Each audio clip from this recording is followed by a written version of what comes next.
Fala pessoal, hoje eu vou mostrar aqui para vocês uma visão geral aqui da planilha aqui de ferramentas de qualidade, mostrando aqui agora o Ishikawa, onde você pode relacionar aí as causas com o 6M, né, e o efeito também. Aqui a gente já tem o fluxograma, ele é dividido por departamentos e por processos, né. Então, aí é só um exemplo de fluxo só. E aí a gente tem a simbologia, para quem não lembra, tem aí logo ao lado, né?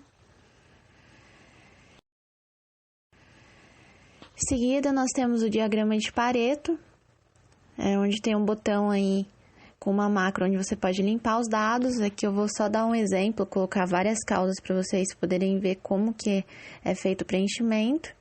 Nesse caso aí tem espaço para 20 causas, né? A gente pode aumentar isso. Então, vou colocando aí todas as frequências, só de exemplo, né?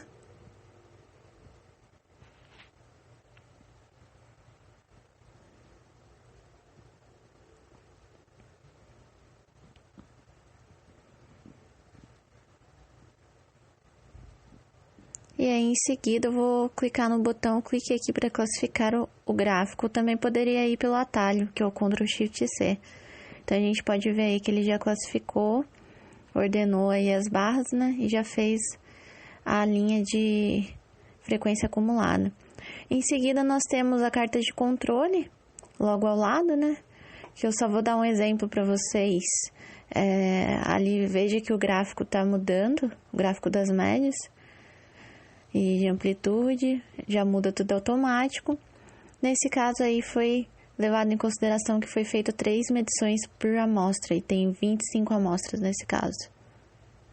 Em seguida temos o diagrama de dispersão, onde esse diagrama ele mostra correlação, né? Então a gente tem 2 itens, a gente poderia chamar o item 1 de peso e o item 2 ali de altura. Então, nesse caso, ele também traça a linha de tendência. O 5W2H, que é o plano de ação. E, por último, temos um checklist aí. Eu dei um exemplo só aí se as ferramentas estão preenchidas, mas pode ser utilizado para outra coisa. É isso aí, pessoal.